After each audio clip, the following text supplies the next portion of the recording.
Bonjour et bienvenue pour cette 5e édition de Mythaginaire. Et aujourd'hui je vais vous raconter la légende de Mélusine. En fait, la légende de Mélusine, c'est une histoire celte qui prend ses racines très profondes dans le celtisme et qui a été christianisée au XVe siècle.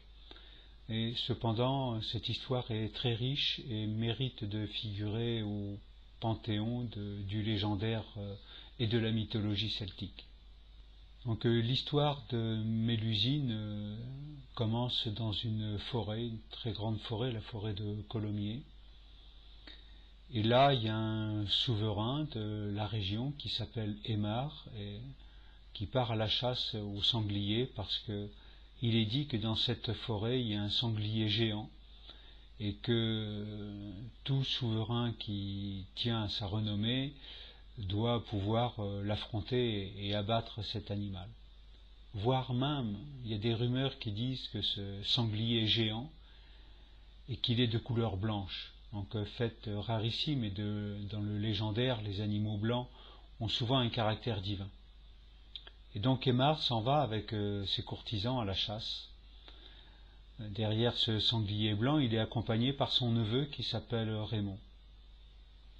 L'un et l'autre ont une grande complicité. Et en fait, Aymar a pris sous son aile Raymond, son neveu Raymond, après le décès du père de Raymond.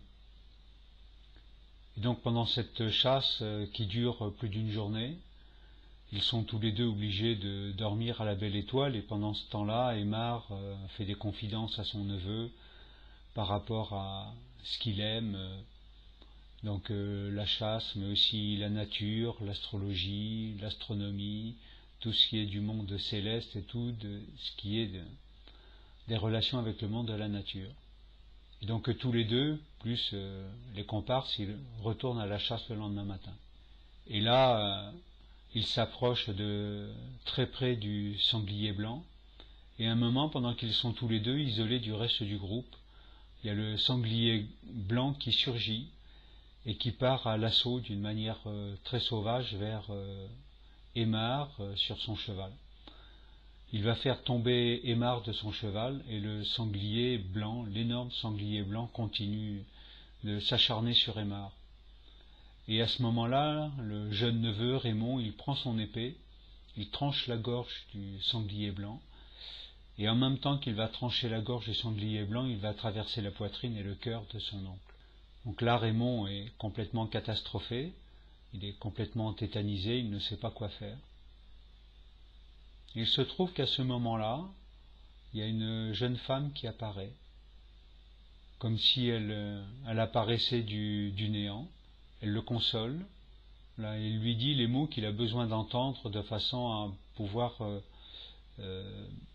accueillir le deuil de son oncle envers qui il a beaucoup d'affection. Cette femme est jeune, elle est très belle, très séduisante, et le cœur de Raymond est tout de suite conquis.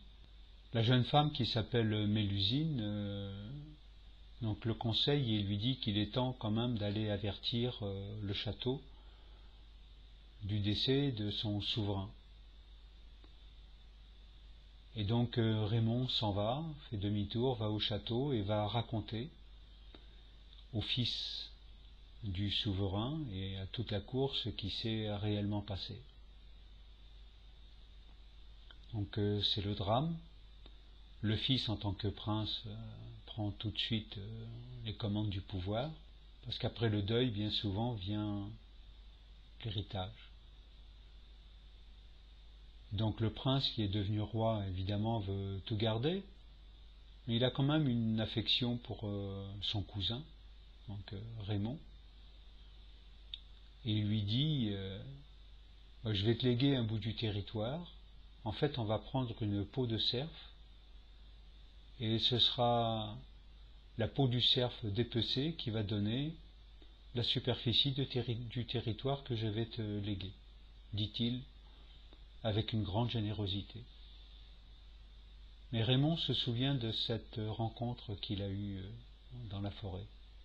Il retourne au même endroit, à la même source, il va y retrouver la même jeune femme, Mélusine.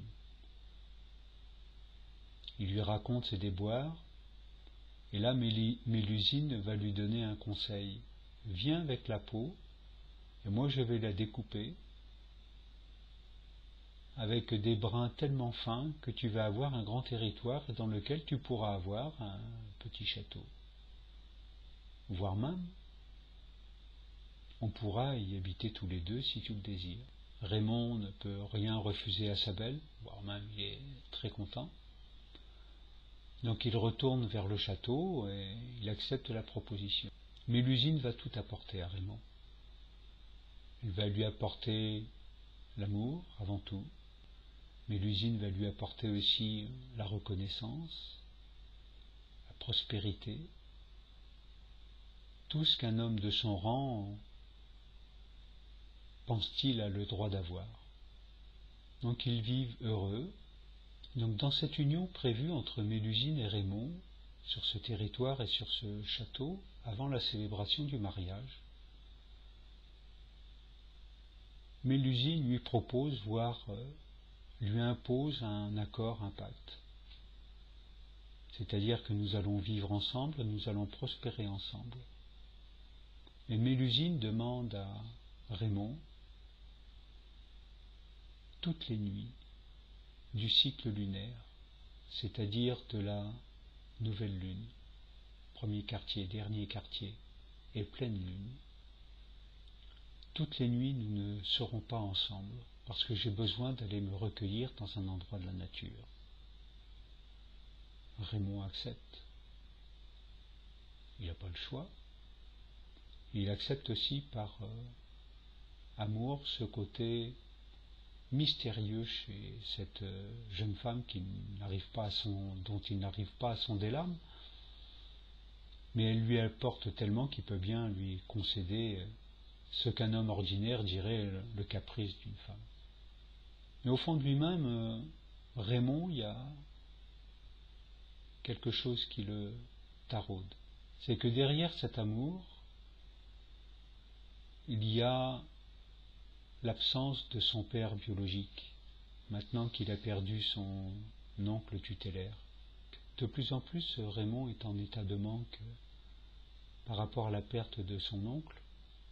Mais en arrière-plan, il y a l'état de manque par rapport à la mort de son père, dont finalement il ne sait rien, et c'est derrière tout ce mystère qu'il se doute qu'il y a un secret, un tabou. Et là, pour le sortir de sa torpeur, Mélusine, qui est toujours de bons conseils, implore Raymond d'aller en Armorique pour aller y trouver ses racines familiales, parce que c'est là d'où il vient. Et ensuite, elle lui dit, là tu trouveras quelqu'un, une personne très âgée, qui saura te parler de ton père et de te donner les informations et la vérité par rapport à tes racines. Donc Raymond s'en va en Armorique. Il va trouver l'endroit dont il est originaire et il apprend par un ancien connétable à l'article de la mort qu'en fait il y a eu une cabale contre son père, que son père a été assassiné, que son oncle Aymar faisait partie du complot contre son père, mais que par regret, par remords, Aymar avait emmené et gardé vivant lui-même Raymond. Raymond risque d'y mourir, mais enfin il revient quand même sain et sauf. Il va retrouver Mélusine. Il se confie à Mélusine, complètement choqué par rapport à cette révélation, et Mélusine, qui a le don de la prescience, lui confirme que c'est bien la vérité. Et avec ce secret qui est désormais découvert, ils vont pouvoir vivre ensemble. Donc Raymond et Mélusine vont avoir des enfants que des garçons. Ils vont avoir 10 garçons, aucune fille. Et la particularité, c'est que tous les garçons ont des formes d'altérité ou de tare par rapport à l'espèce humaine. Il n'y a aucun garçon qui est d'aspect ou de caractère qui soit normal. Le plus célèbre, c'est Geoffroy Grandin, qui dès sa naissance est un véritable tyran, un véritable glouton. Quand il devient grand, c'est un combattant, c'est un guerrier féroce. Son frère qui s'appelle Horrible. Si je reprenais tout le nom des frères, ils sont tous aussi redoutables les uns que les autres, mais il y en a quelques-uns, il y a aussi un poète qui lui est beaucoup plus pacifique. Cependant, ils vivent heureux, comme un couple heureux. Sauf que, à cette cour de Raymond et de Mélusine, il y a la présence de Forest. Forest, c'est le frère de Raymond, donc qui a vécu la même chose que Raymond dans son enfance, mais qui lui ne veut pas le savoir. Il est toujours dans une espèce de colère intérieure. Et Forest ne supporte pas la beauté, la clairvoyance de Mélusine. Lui, il se dit que ce n'est pas une fée, que c'est une sorcière, et que tout ce qui ne va pas pour sa vie, c'est à cause d'elle. Donc Forest, il commence à instiller dans les oreilles de son frère Raymond, c'est pas normal que ton épouse découche une nuit sur 7. En plus, suivant le cycle lunaire, sûrement qu'il y a quelque chose. Et si elle te cache quelque chose, c'est parce que ça doit être un terrible secret. Au début, Raymond n'y porte pas garde, il ne fait pas attention. Et puis, au fur et à mesure des années, la curiosité commence à aiguiser son esprit. Et puis un jour, plutôt une nuit, il va commencer à espionner Mélusine. Il va la suivre de loin d'abord pour repérer où elle va, un endroit dans la forêt. Puis la fois d'après, il va continuer à la suivre pour aller voir plus précisément où elle va. Comme dans un endroit bien caché dans la forêt, derrière des arbres et une grotte. Et dans cette grotte, il y a une source. Puis au fur et à mesure des suites à épier Mélusine, il va se rendre compte que Mélusine va dans cette grotte, il y a une source. Dans la pierre, naturellement, il y a une cavité qui ressemble à une baignoire, et là, elle s'y baigne. Il va regarder par une fente, par un espace entre les arbres. Et là, il va voir quelque chose de très surprenant, c'est qu'il voit Mélusine nue. Le haut du corps est un corps de femme. Il distingue quelque chose de très serpentin sur le bas du corps. En fait, il croit que c'est un serpent. La version chrétienne va dire que c'est un corps de serpent, le bas du corps un serpent. Et dans l'approche celte, il s'agit du bas du corps en forme d'anguille. L'anguille, dans la tradition celte, fait partie des animaux qui symbolisent l'enseignement et les initiations druidiques. De même que le sanglier. Et quand Raymond voit Mélusine, le haut du corps de femme et le bas du corps d'anguille, il ne comprend pas. Il est complètement sidéré. Mais au début, l'amour l'emporte sur le reste. Mais au fur et à mesure, le doute, l'inquiétude, la colère commence à prendre le pas sur son tempérament. Et là, dans le couple, les choses vont commencer à se gâter. Lui va commencer par dépérir, et Mélusine va menacer de partir. Mais c'est qu'il s'est déroulé beaucoup d'années durant tout ce temps. Et quand Raymond est à l'article de la mort, et que Mélusine pense très sérieusement à partir, partir ne veut pas dire fuir dans cette idée-là. Partir veut dire transiter, passer à autre chose, peut-être retrouver sa condition d'origine. Il se trouve qu'il y a le fils le plus terrible, Geoffroy Grandedent, qui lui a fait tous les combats pas possibles, il a peur de rien. Et finalement, c'est le plus terrible des enfants qui va déclarer, et aussi à qui Raymond va demander, qu'il aimerait en savoir un peu plus, finalement, sur Mélusine. Et Raymond Grandedent accepte cette mission. Donc il va partir, par Mont et par Vaux. Il va passer par l'Armorique. Et puis les renseignements et les informations qu'il va récolter d'Armorique vont l'emmener en Bretagne, jusque dans le royaume des Pictes, les Scots, donc de l'Écosse actuelle. Et là, à force de recherche, après avoir tué un géant, il va découvrir le tombeau familial. Là où la mère et le père de Mélusine, là où il y a leur sépulture. Sépulture classique de roi et de reine, tout de même. Mais à côté de la sépulture, il y a des textes qui sont gravés sur la pierre. Et sur ces textes-là, Geoffroy Grandedent va pouvoir lire toute l'histoire de Mélusine, sa mère,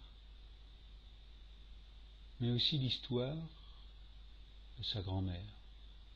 Évidemment, sa grand-mère qu'il n'a jamais connue, qui s'appelle Pressine. Pressine était aussi une fée, c'est-à-dire un personnage féminin sacré qui avait des contacts avec le divin. Elle était mariée avec un roi.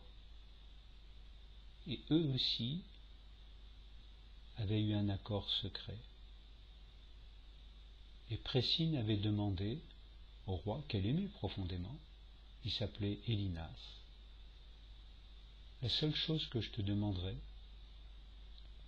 c'est que quand nous aurons des enfants, des filles, en tant que fée, elle savait qu'elle aurait que des filles, je te demanderai de ne jamais intervenir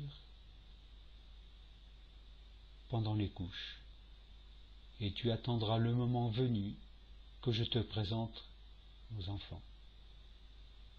Élinas avait accepté, comme Raymond aussi avait accepté. Et la maman a eu le premier enfant, qui était la fille aînée qui s'appelait Mélusine. Puis elle a eu une deuxième fille, puis une troisième fille. Et c'est à la naissance de cette troisième fille que le père, qui était complètement empressé par la joie, est arrivé pendant l'accouchement. Et donc à ce moment-là, Persine a jeté un sort à son mari.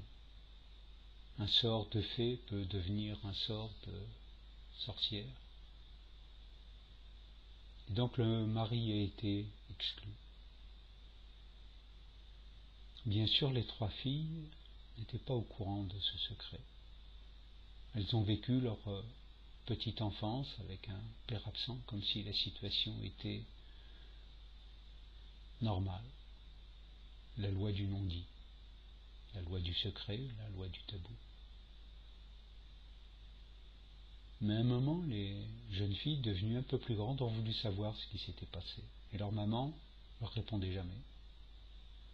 Et donc, les filles, sous la houlette de Mélusine, qui était l'aînée, ont décidé d'aller à la recherche de leur père et d'apprendre ce qui s'était passé. Elles ont appris ce qui s'était passé. À leur entendement, pour elles, c'était encore plus insupportable que ce qu'aurait pu leur cacher leur mère. Donc les trois filles ont décidé de jeter le sort définitif sur leur père. Et quand elles sont revenues au palais, elles ont annoncé la nouvelle à leur mère, Persille, qui elle n'était pas contente, pas contente du tout, et a jeté un sort à ces trois filles. Toutes les filles ont eu un sort. Et celui de Mélusine, c'était que toutes les nuits de nouvelle lune, de premier quartier, de pleine lune, de troisième quartier, elle aurait un bas du corps en forme d'anguille. Et quelles que soient les situations, elle devait vivre avec ça jusqu'à sa mort. Voilà ce qu'a appris Geoffroy Grandedent. Et quand il est revenu,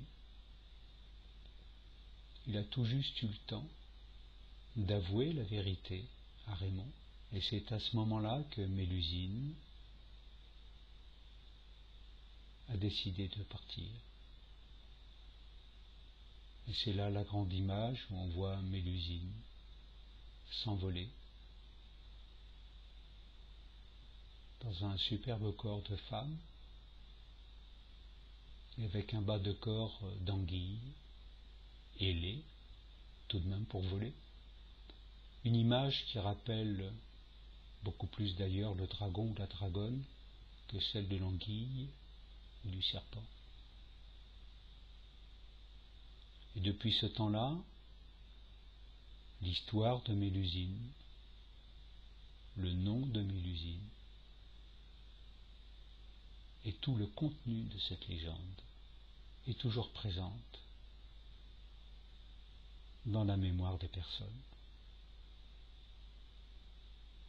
qu'on ait connu l'histoire ou non. Voilà pour cette grande histoire de Mélusine qui a fait tout ce qu'elle a réalisé au nom de l'amour, le don de sa personne suite à un sort, et quoi qu'il arrive, elle a continué dans sa vie à donner et à aimer, au-delà de la recherche de la perfection.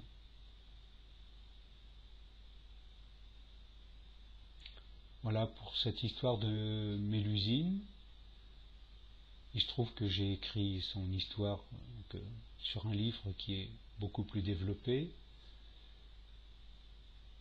et qui est restitué avec